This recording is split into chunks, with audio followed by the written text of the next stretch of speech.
இந்த வீடியோவில் நம்ம write down Coulomb's law in vector form and mention what each term represent அப்படிங்கிறத நம்ம பார்க்கலாம். ஸோ Coulomb's law நம்ம எதுக்கு யூஸ் பண்ணுறங்க தெரியணும். இப்போ ரெஸ்ட்டில் இருக்கிற 2 பாயிண்ட் சார்ஜஸ் எடுத்துக்கிறேங்க.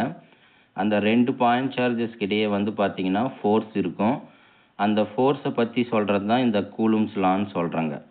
ஸோ நம்ம Coulomb's lawவை எப்படி சிம்பிளாக புரிஞ்சிக்கலாம் அப்படிங்கிறத நாம் இப்போ பார்க்கலாம். ஃபஸ்ட்டு நாம் ப்ளஸ் Q1ன்னு ஒரு பாயிண்ட் சார்ஜஸ் எடுத்துக்கலாம். அந்த பாயிண்ட் சார்ஜஸ்லேருந்து R டிஸ்டன்ஸில் இன்னொரு சார்ஜ் ப்ளஸ் Q2ன்னு ஒரு சார்ஜஸ் எடுத்துக்கிறேங்க. இந்த ப்ளஸ் Q1 சார்ஜ் பார்த்தீங்கன்னா இந்த ப்ளஸ் Q2 மேலே ஒரு ஃபோர்ஸை ஏற்படுத்தும்.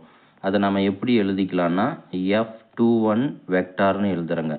இங்கே F21ன்னு போடுறாங்கன்னா ஸோ செகண்ட் சார்ஜ் மேலே தான் ஃபோர்ஸை ஏற்படுத்துது. அது எந்த சார்ஜ்னா ஃபஸ்ட்டு சார்ஜ். அதனால தான் நம்ம F21 வெக்டார்னு சொல்கிறோங்க.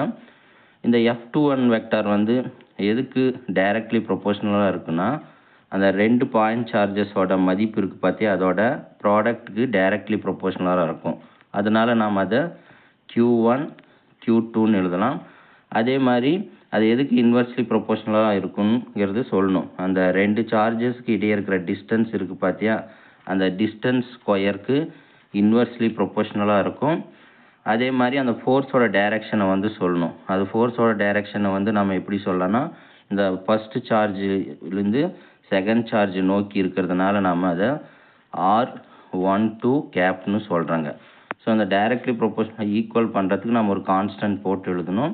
ஸோ அப்போ இந்த ஈக்குவேஷனை நம்ம எப்படி எழுதலாம்னா F21 vector is equal to K Q1 Q2 divided by R square into R12 கேப்னு எழுதலாம். ஸோ புக்கில் என்ன டெஃபினேஷன் கொடுத்துருக்காங்க அப்படிங்கிறத நம்ம பார்க்கலாம். The force on the point charge Q2 exerted by another point charge Q1 is. So இந்த Q1 point charge இருக்குது பார்த்தீங்களா, அந்த Q1 point charge Q2 point charge மேலே ஒரு ஃபோர்ஸை ஏற்படுத்தும். ஸோ அதை நம்ம புரிஞ்சுக்கிறதுக்கோசரம் தான் நம்ம F21 வெக்டார்னு போட்டிருக்குங்க. ஸோ அது F21னா செகண்ட் சார்ஜ் மேலே ஏற்படுத்துகிற ஃபோர்ஸ் தான். அதை ஏற்படுத்துறதுக்கு காரணம் என்னன்னு பார்த்தீங்கன்னா சார்ஜ் 1 தான், ஃபஸ்ட்டு சார்ஜ் தான் காரணம். அதனால தான் நம்ம F21 வெக்டார்னு எழுதுறோங்க. அது எதுக்கு ஈக்குவலாக இருக்குன்னா K Q1 Q2 divided by R square R12 cap சொல்கிறேங்க. இதில் R12 கேப்னா என்னன்னு சொல்கிறாங்கன்னா R12 cap is the unit vector directed from charge Q1 to charge Q2. So R12 கேப்னா அந்த ஃபோர்ஸ் எந்த டைரெக்ஷனில் ஆக்ட் ஆகுது அப்படிங்கிறது சொல்கிறது தான்.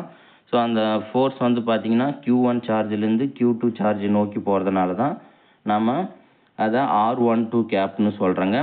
அதே மாதிரி இங்கே கேன்னு இருக்கிறது என்னன்னு பார்த்தீங்கன்னா K இஸ் ப்ரொபோஷனலிட்டி கான்ஸ்டன்ட்னு சொல்கிறாங்க. ஸோ அந்த கேவோட மதிப்பு 1 டிவைட் பை 4 எப்சிலான் நாட் அந்த மதிப்புக்கு ஈக்குவலாக இருக்குதுன்னு சொல்கிறாங்க.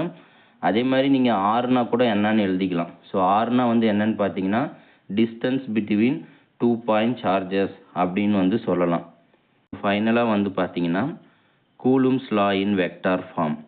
The force on the point charge Q2 exerted by another point charge Q1 is F21 vector equal to K Q1 Q2 divided by R square R12 cap, where R12 cap is the unit vector directed from charge Q1 to charge Q2 and K is proportionality constant.